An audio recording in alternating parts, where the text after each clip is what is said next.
everyone, and welcome back to Full Recovery. Thank you so much for all the wonderful response I've received from last week's video. And I haven't even shared it yet on Facebook myself, but so many of you have, and that's just wonderful. Thank you. I'm glad that it's been a source of strength and comfort for you, and a little bit educational about some people who have inspiring stories. I wanted to mention two other books to you that I neglected to mention in last week's video, and one is called I believe it's called Tortured for His Faith, and it's the story of Harlan Popov, who was a pastor in Bulgaria. Just some things he endured during a difficult time when communism came in to take over their country. He was in prison for 14 years and just endured a lot. And then the story of Esther An Kim, who wrote the book If I Perish. What an inspiring woman she is. And I think that that would be a source of strength and encouragement for all of you. As I have done on this channel from time to time, I want to share something today that has been a help to me, and just a little product that I have found that has made life a little bit easier. And if you are like me, you have some areas of dress where you struggle a little bit, or if you've made the decision for your own self. And I do believe, I've been requested to speak on the topic of modesty on this channel more than any other. And as most of you are well aware, I have not yet done that. And to me, it's just a very personal subject. It's a personal decision between someone and the Lord. And but for those of us who do strive for modesty, we look for things to make that a little bit easier for us. And so I have found such a thing, and I want to share it with you. For tops that are a little bit low, or a dress that you feel is just not modest, sometimes it's difficult to know what to do to fix that. And I have been known to, if a dress has lining, to take out a piece of the lining, and that way I know when I put it up here that it's the same color. Or of course there are things like t-shirts, or even pieces are sewn to put in.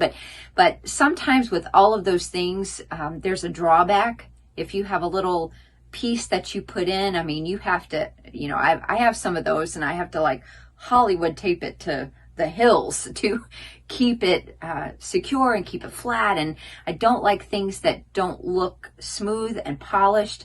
Sometimes if you have to wear a t-shirt, oh, that is the worst, because you have to constantly tuck, or at least I do. I'd like it to look smooth. I don't want bumps and lumps, and to me that just contributes to a frumpy look. And so I have found a product that has really worked for me. And there is a company called Half Tea. Now, I will tell you, this is the first company that I ordered something like this from, and they're okay. I bought a white one and a cream one, and then I also bought a black one with sleeves that I didn't take out of my drawer. But these are pretty good. Now, the only drawback with these is that for me, the top part is still a little bit low on these. It just, I don't know. That's more for me just my body type. Look, we're all women, and we know we have things that we don't like about ourselves somewhat. And so that's why we look to disguise things or fix things. And when I have on something that's a little bit, and I'm not talking immodest, but just something that's a little bit lower of a neckline, I feel like it makes me look heavy, and I don't like those extra pounds that look like they're piling on me. So I do better with a little bit of a higher neckline. I just feel like it looks better. It makes me look a little bit more polished, and it doesn't make me look so chunky. And so, but these are okay. They do the job.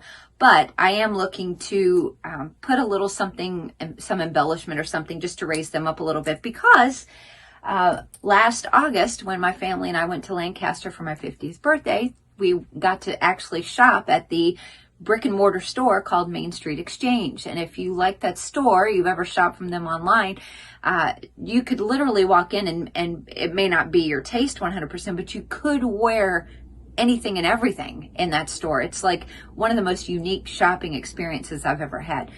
So I discovered that they have their own version here, and you cannot buy these online, at least not yet, but you can get them in the store. And so I picked up a navy one and brought it home with me. And I just wanted to try it because these have elastic on the bottom.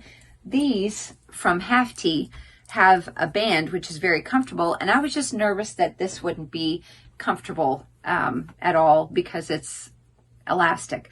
But I can tell you that it is 100% the same. You don't even realize you have it on with either one of these, but this one is very comfortable. It's a little bit higher up here, which I like. That's just a personal preference. But also, they are about half the price. And so, when I realized you couldn't get them online, I called the store and they made an online order for me.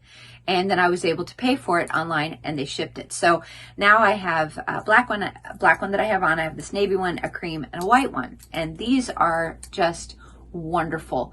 If you are a hot-natured person, or especially if you wear these in the summer and you don't like that extra layer going down your back, I don't like it.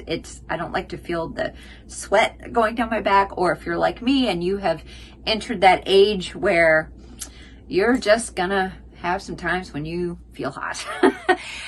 This is definitely a help with things like that. And you don't have to wear all the bulky layers around your midsection or on your back. And it's very comfortable. And again, these from Main Street Exchange are about half the price. And so I thought it was a great find. And maybe everybody already knew about this but me. In fact, I do have a friend who used to cut her t-shirts and sew a band herself, or tuck them up. And if I don't like tucking up. To me, comfort rules. And so this is comfortable. But if I could sew, I would do that to my own t-shirts that I already have. But since I don't sew that well, I can only do seams or buttons or things like that. To me, this is a great investment and something that is a tremendous help. And so I hope that you'll investigate that for yourself.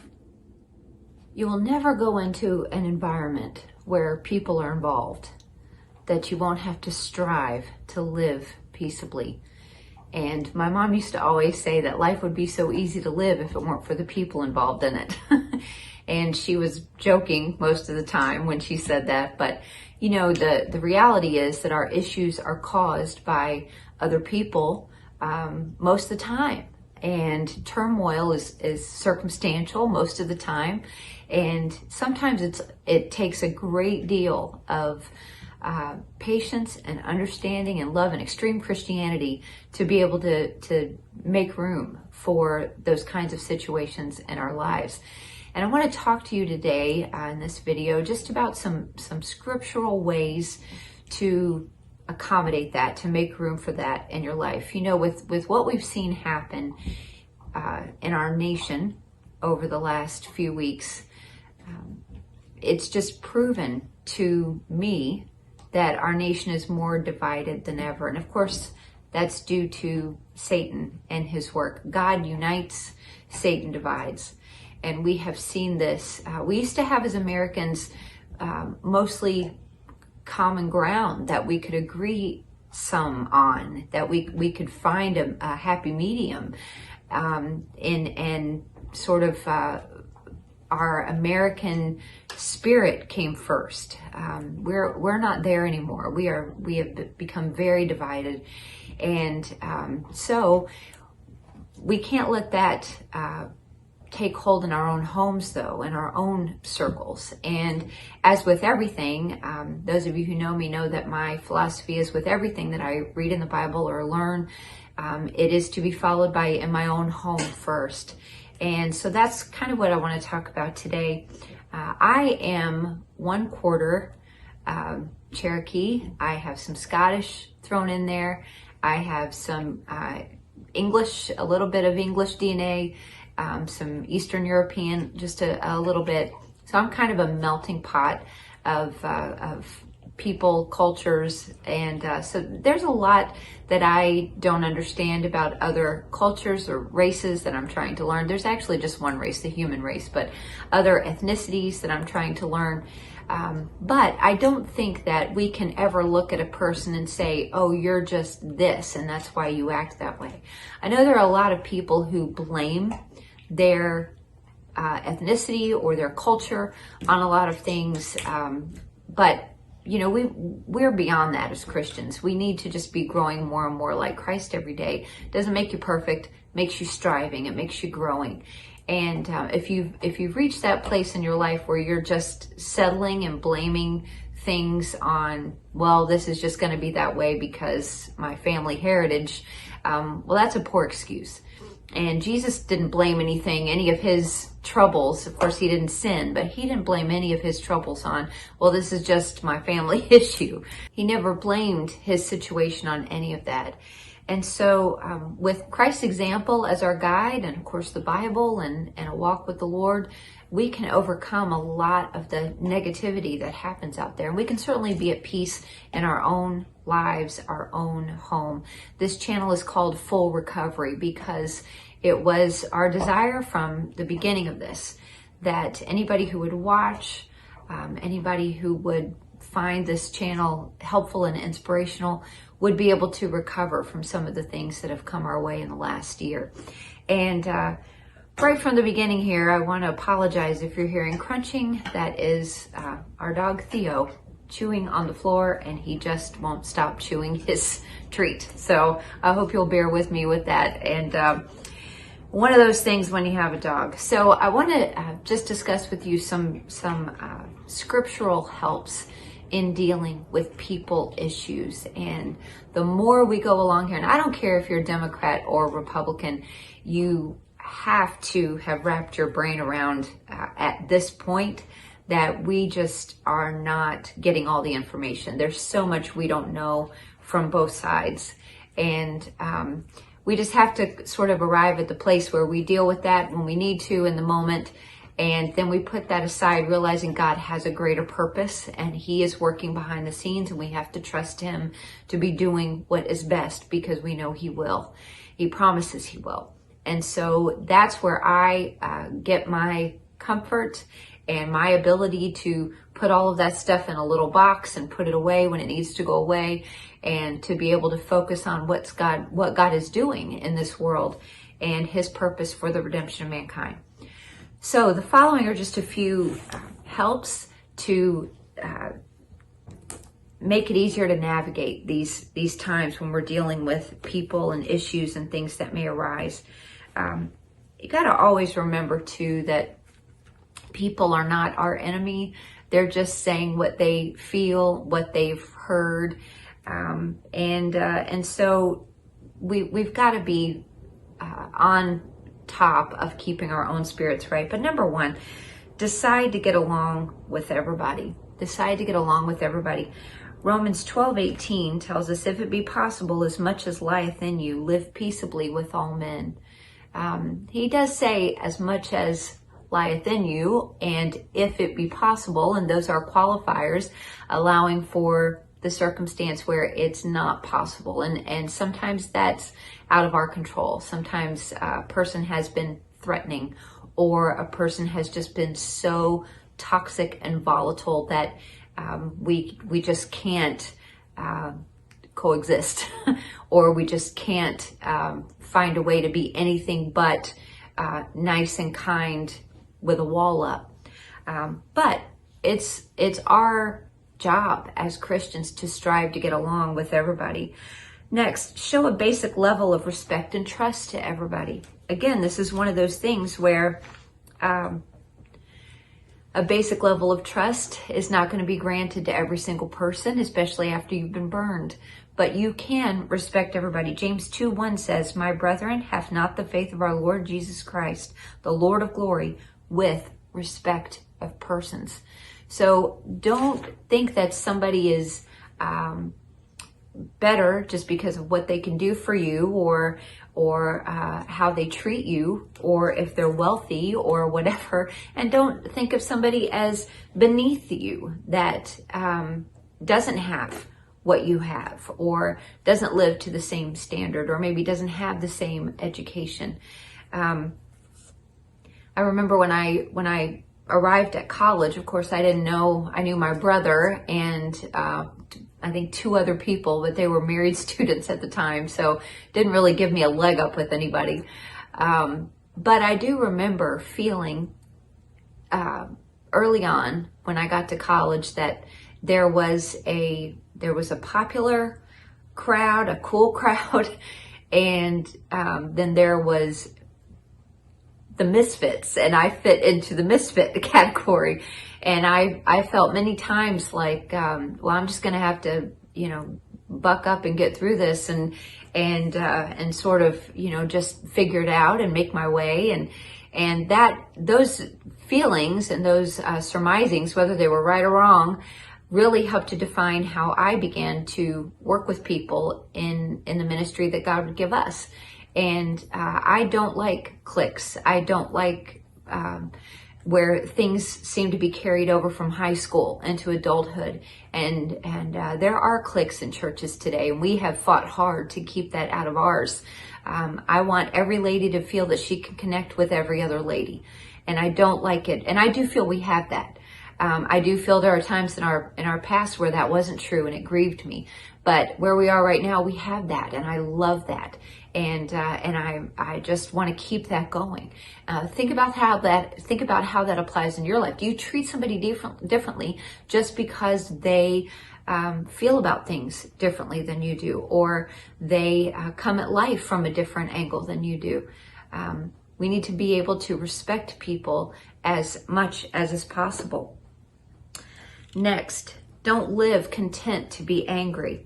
I just wrote something about this the other day and posted it on Facebook. But once anger knows it's lodging overnight, it immediately begins to unpack its bags. And that is so true. And that comes from a statement that my mom used to tell me all the time. You can get glad in the same clothes you got mad in. And what did she mean by that? You can decide to let go of anger and embrace happiness immediately. There's nothing there's nothing saying you have to wait, you have to be angry about this for a few hours. No, you can get glad again. But Proverbs 25:28 says, he that has no rule over his own spirit is like a city that is broken down and without walls. You don't want to leave yourself defenseless by being content to be angry and to show anger and hang on to anger. Don't live content that way. Next, interact with people meekly and humbly and not arrogantly. If there's one thing I detest, it is condescension. Now, the Bible does talk about in Romans, I believe, that we are to condescend to men of low estate. Now, that doesn't mean the same thing that we use the word condescension in today. We use it in a different context, but how we use it today, I detest that. And of course, by condescending, we mean being patronizing to somebody, or giving them a little pat on their head and letting them know they're just a little bit substandard. I remember years ago, I went to dinner at a lady's house, and she assumed that because I was Southern, that I didn't know anything about the finer things or nice things. And I will never forget, we sat down at the dinner table, and I picked up the napkin next to my plate, and I began to unfold it and put it on my lap. And of course, it was a fancy dinner, so it was a cloth napkin.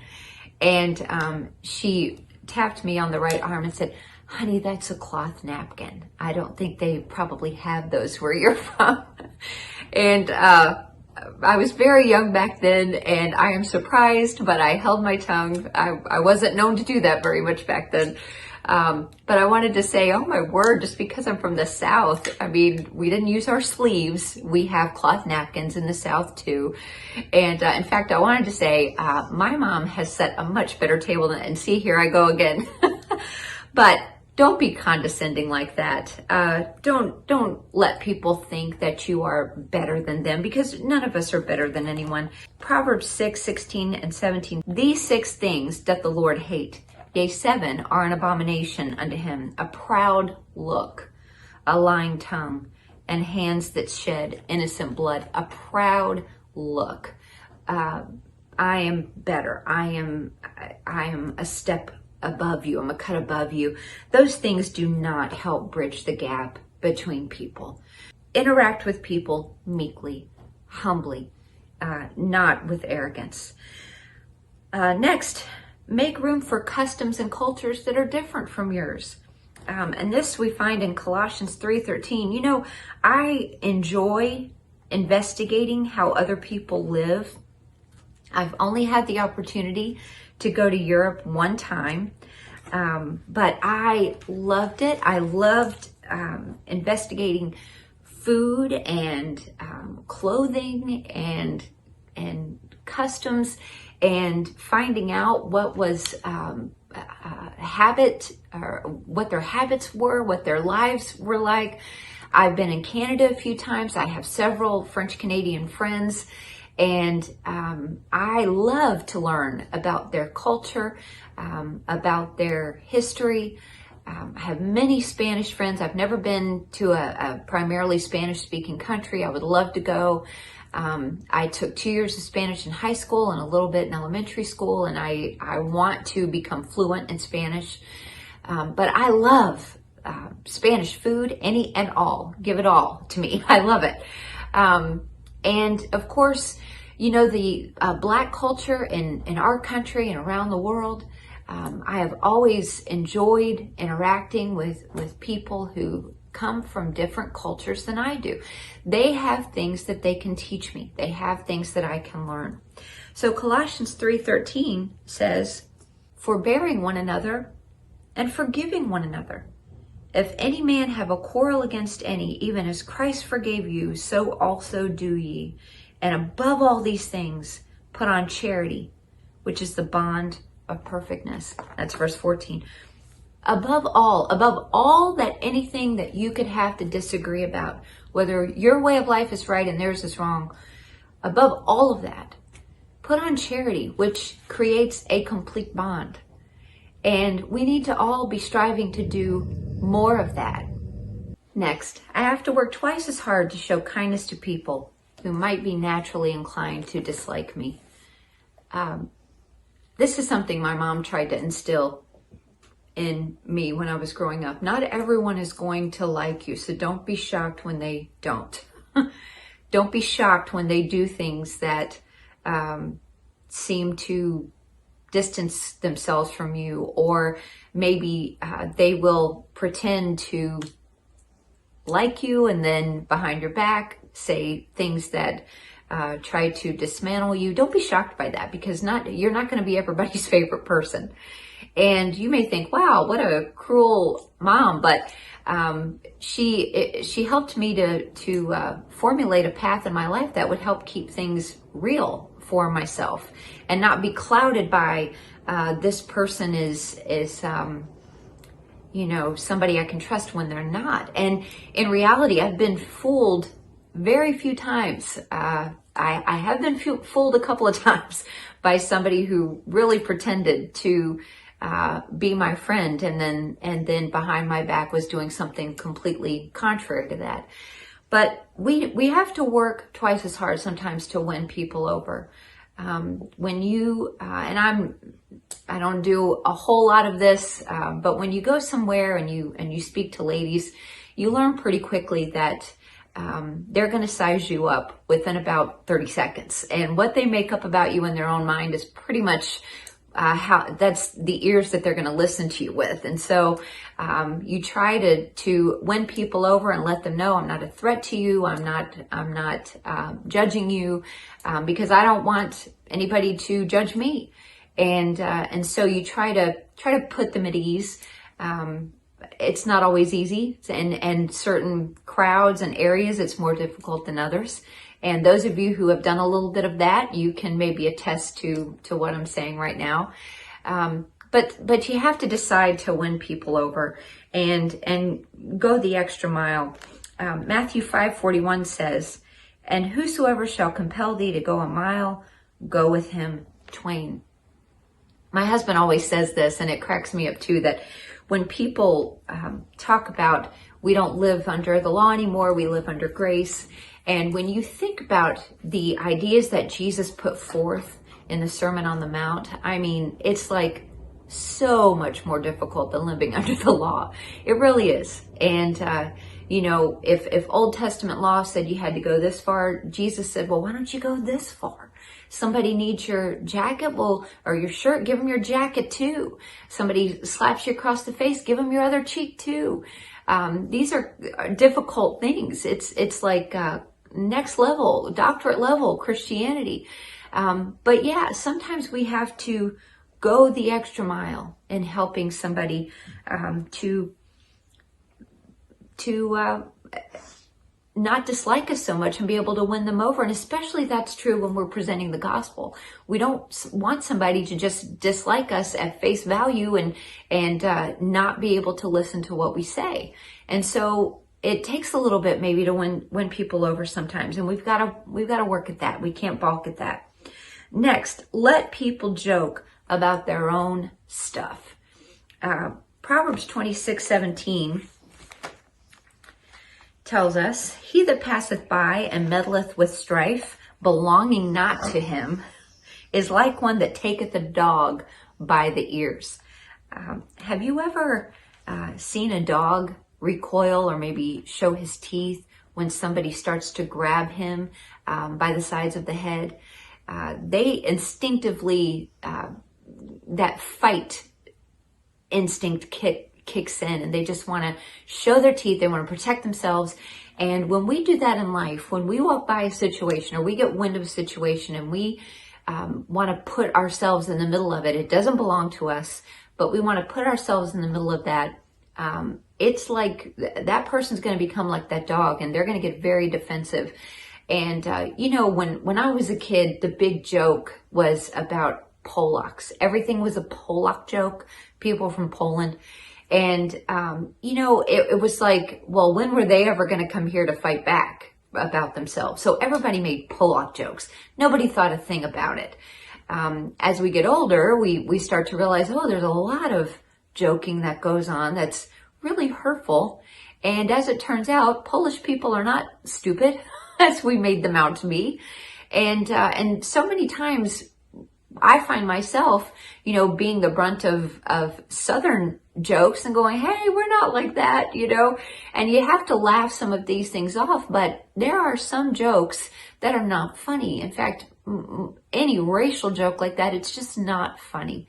And we need to move beyond that. We need to treat that as something that's not ours to joke about. If there is something where I want to make a joke about it, about my own stuff, that's one thing. And for somebody else, the same. But I shouldn't be so quick to rip on someone else's culture or their family life or things like that, because I don't want mine treated in the same way. Next, and I realize these are just some very practical things, but we all deal with people in different ways. We all have family issues, and we've got to find a way to move beyond these things and create that bond of perfectness that the Bible talks about. Next, I need to show other people how to not be offended when I am mocked or insulted. Romans 14:19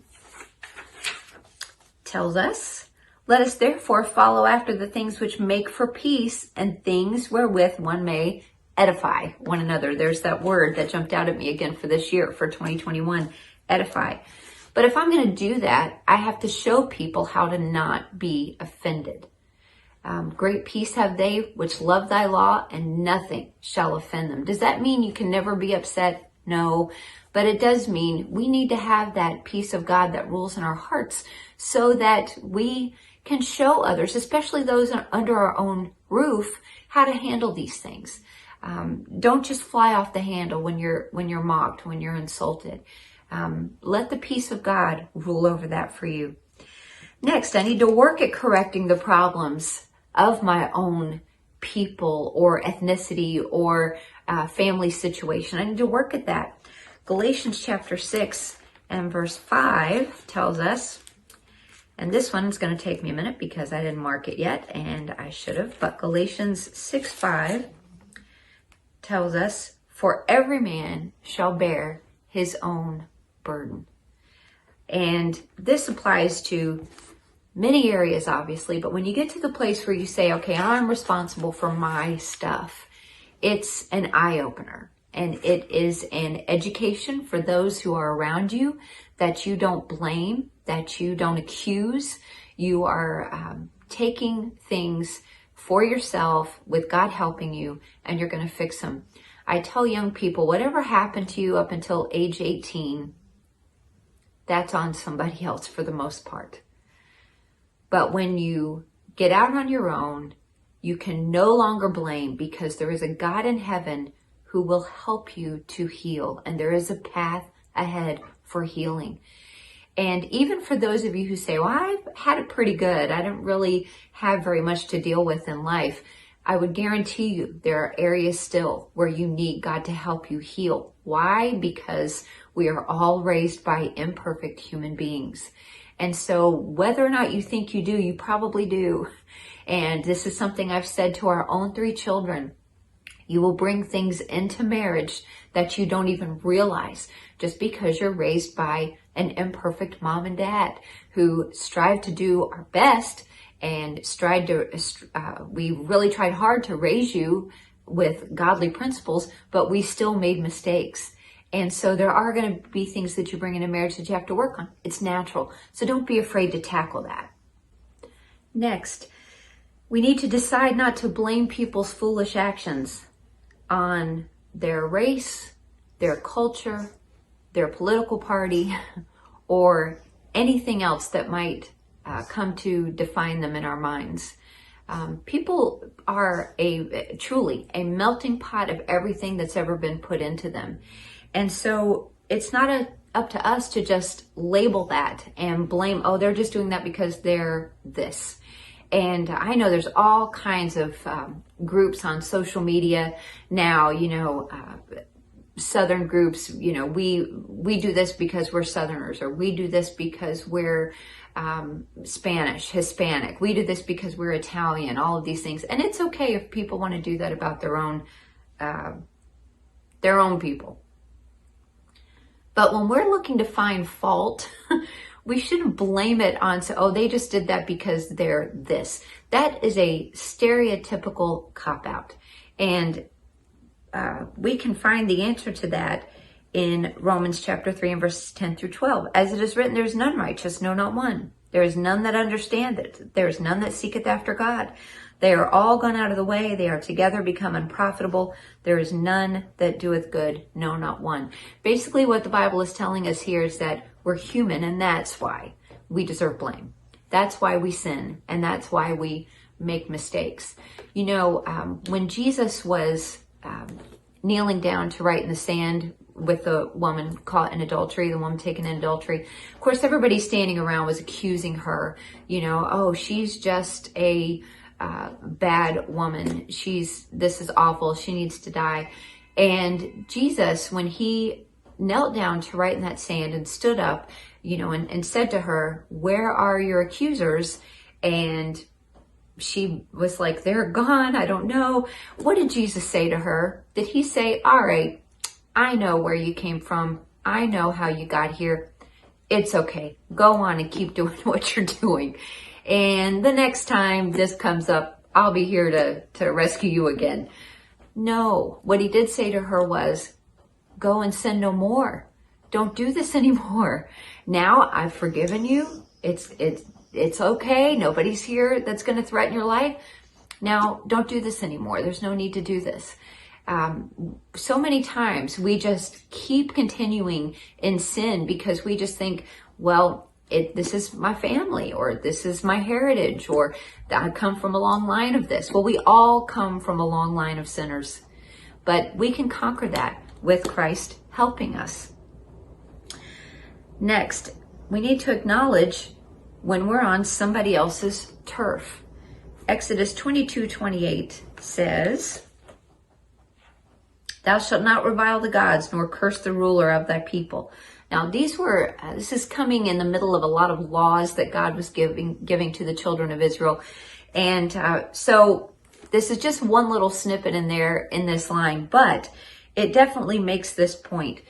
God was telling them, okay, as you're coming through this land, you're going to be in somebody else's property until this property is yours. So be careful what you say. Be careful how you treat what they own, what their heritage is. Be careful how you treat the way they're living. I'm going to help you conquer, Eventually, we're going to make it through this land. But be very careful what you say and what you do. And we all need to be reminded of that today. When you're on somebody else's turf, be careful what you say. Be careful what you do. I've had very little contention on social media. I try not to post things that are controversial. I try to steer clear of that. I don't really say a lot about politics. I may post a little something encouraging about how to pray for things, or maybe a quick assessment of what I may feel is going on, because that's a part of who I am and a part of my reality. But I try not to post controversial things on there. So I've received very little pushback or hateful comments from people, and I do appreciate every kindness or every time somebody reads, especially my Sunday morning posts. I can't even believe what that has become sometimes. However, every time it does happen, or when I see it happen to someone else, I'm always reminded, this person put this page up to express their thought, their belief, what they assess to be an important thing. Who am I to invade that and overtake that? And I have learned through the years that there have been a couple of occasions when somebody that I am close to, or I have felt had a close relationship to, when I have messaged them privately just to say, this is a little bit inaccurate. I just thought you'd want to know that because I know how you pursue truth.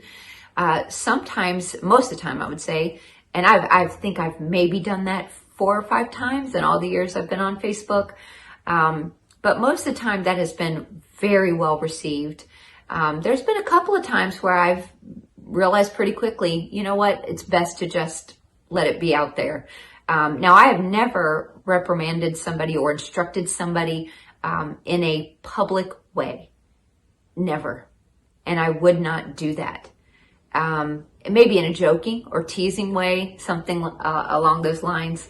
But no, that's not the place for that. That's their page. And I know that's just a small, really insignificant thing.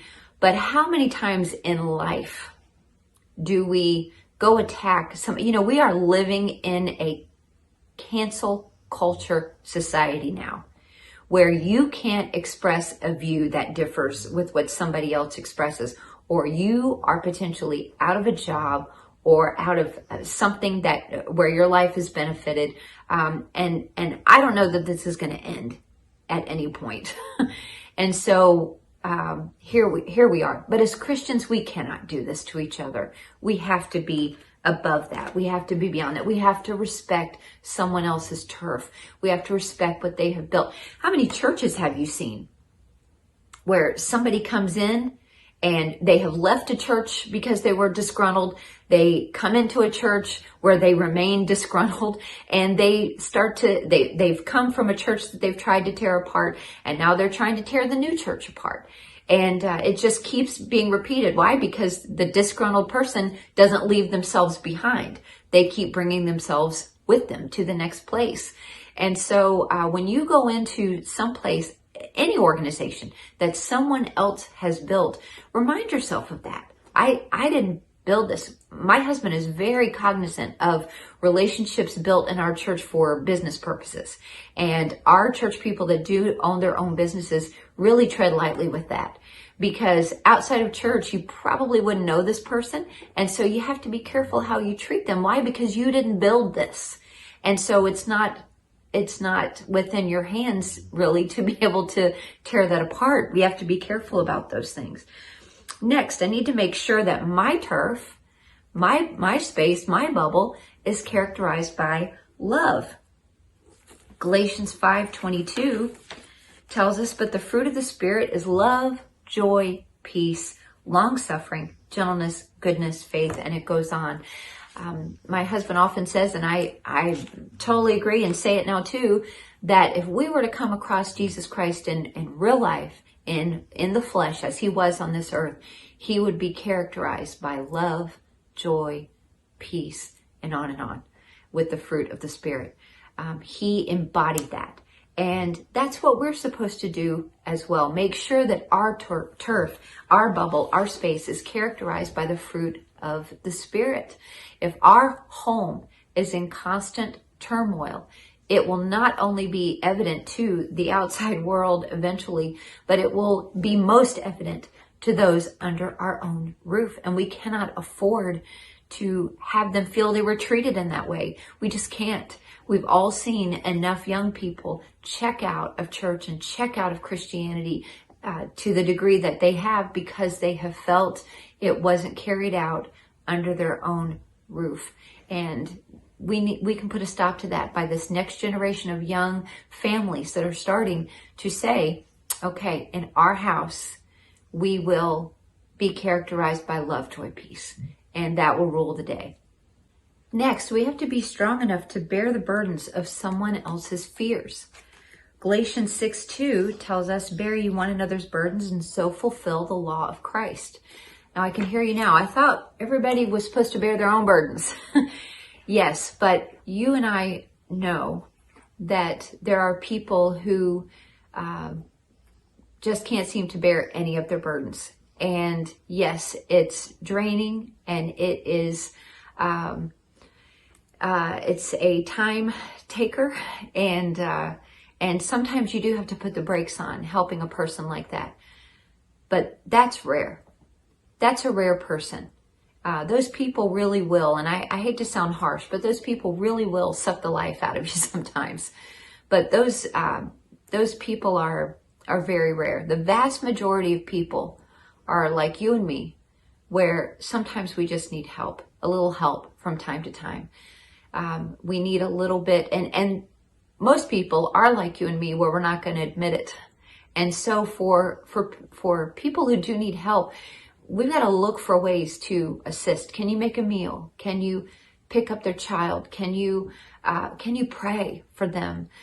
Could you shop for groceries? Could you have something delivered to their home? I love gift cards now, because you can give somebody a gift card to a restaurant, and they can order the meal and then have it delivered right to their door. I mean, it's just amazing now what we can do that it can be such a help to people, and can really help to bear their burdens. And that's where the majority of people live. Just need a little help from time to time to get over a hump or get over a slump. And we have to help bear those burdens. Neighbors can still be neighbors. Even though one neighbor can have a Trump sign in their yard and one neighbor can have a Biden sign in their yard, neighbors should be above their political differences and help each other. How much more as Christians should we help those around us, those in need, those in our local church? You know, it's really sad sometimes that somebody won't even walk across the aisle to greet somebody at church. You know, we get upset at our elected officials in Washington when they won't do what we call crossing the aisle. And by that we mean Republicans working with Democrats or Democrats working with Republicans. Why is there such gridlock in Washington? Why can't they just work together? Well, you know what upsets me? Church members that won't cross the aisle to talk to someone else. We're supposed to be above that. We are supposed to be a part of that body of believers, the body of Christ. And if we're going to be like him, then we have to leave where it's comfortable and cross that aisle where it brings us out of our comfort zone and be able to talk and interact with other people. Next, resist the temptation to align with a side in an issue. Sides equal division. Now, 1 Corinthians chapter 10 and verses 10 through 13 tell us this. Chapter 1, verses 10 through 13. Now I beseech you, brethren, by the name of our Lord Jesus Christ, that ye all speak the same thing, and that there be no divisions among you, but that ye be perfectly joined together in the same mind and in the same judgment.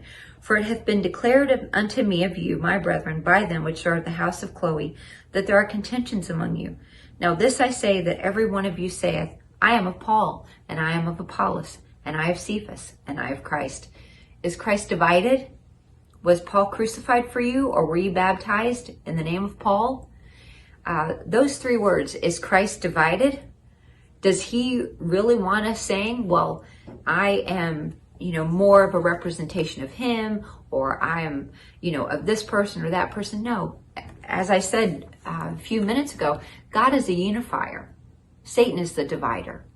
And you can disagree with somebody, but you don't have to let that steer the course of your interaction with them.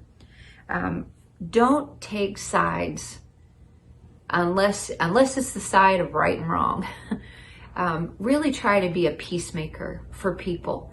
Again, it's not something that any of us can be perfect at, but we can constantly be striving towards that, being a peacemaker. Remember that taking sides equals division. And we should only take sides if we have to. And of course, we know from Matthew that Jesus gave us instructions on how to handle conflict. And it is the rare Christian that will actually follow through on that. Conflicts are not handled behind people's backs or in private messages or texts or, in the parking lot or down at a restaurant. No, they're handled face to face. Being a mature Christian and talking about a disagreement to somebody to their face. That's how it's handled. Next, if I can, I must build bridges between myself and people who attack me. When it's not possible, I need to let go and move on. And I don't even think I need to make a qualifying statement here, but I'm going to. Of course, I'm not talking about attacking physically so much. If someone has threatened you, whether that person is your spouse or a person that you know, you don't have to stand there and take that abuse, take that physical abuse. In fact, if you are a spouse, I 100% of the time would counsel you to remove yourself from that volatility, especially if you have children. Do not subject them to watching that. It's just not the right course of action. I believe that the Bible teaches that.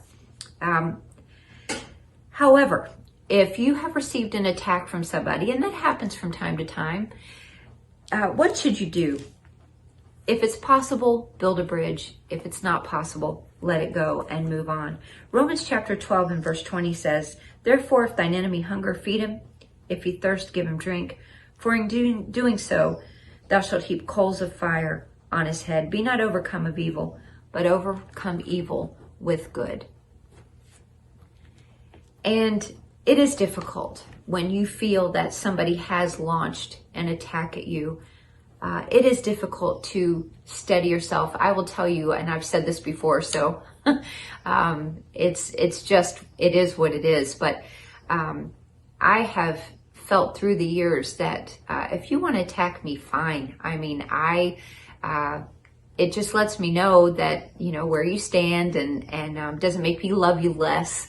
I will still love you. If you need help, I will still be your friend, and I will definitely pray for you because that's what we're supposed to do. And if I ever have loved you or ever were your friend, then I still am. I don't let go of people that easily. But if you criticize my husband, who is the greatest Christian I know, or if you criticize our children, that is a signifier to me that you really don't want a relationship with me either. And yes, I do process that that's a hurting person that does that. But it is difficult to move beyond those things, especially when you know that person hasn't bothered to come in and talk, hasn't bothered to address an issue. When our children were little, my husband and I had the philosophy that if they were corrected or received some punishment by an adult in our church, and that adult did not come to us ever, then that punishment was going to be the only punishment our children received. Because if a child gets corrected, or if a child's doing something wrong, you go to the parents. And if it's a safety issue, yes, you should have the right to say, don't run out there, don't throw that, or whatever. Sure, someone else's child does not need to be physically corrected by you. They definitely do not need to have that, to be berated by somebody who is not their parent. But if you do have to correct a child, you should always go to the parent and say, this happened. I just wanted to let you know. Good parents want to be able to correct their children in areas that they need correction. Now, will you have that parent sometimes that says, my child's perfect and they would never do that? Sure. Does that mean it's not the right thing to go and tell that parent? No, it's always the right thing to go and tell that parent. So that was our stance on it. If our child was ever corrected, and the person never came to us, well then, whatever we heard about it from our child, that's all the punishment that they got. Right or wrong, that was our philosophy, and we stuck to it. And we feel that our children were better for it, and that they are part of why they are the fabulous people that they are today as adults is largely due to that. Our children were never treated as though if they had engaged in an action that was wrong, that we were going to discipline them because we got embarrassed, because they didn't embarrass us. They were kids who made mistakes. And so we never disciplined them out of embarrassment. Our Heavenly Father, He does not look on us with embarrassment when we do things that are wrong. He looks for ways to help bring us back to Him. And so that was our philosophy as parents. And so, but sometimes you won't be able to bridge that gap of somebody who has attacked you. What do? Let it go. Don't dwell there. You know what? Every one of us shall give an account of ourselves to God. And so you have to leave it with God, who is perfectly capable of keeping those books. Next, and this is last, genuinely care about the hurts and needs of every person. Proverbs 15:11, hell and destruction are before the Lord. How much more than the hearts of the children of men. We should be so consumed with that day and night, really and truly. The number one need that every person has on this planet is the need of salvation. And as Christians, we have not done a good job with getting the gospel to every person. I'm not saying we aren't trying. We're trying. I know in our area, we are trying, and even with COVID, we are pursuing ways in 2021 of getting the gospel into every home that we had never thought of before, because it's just the necessity of the times.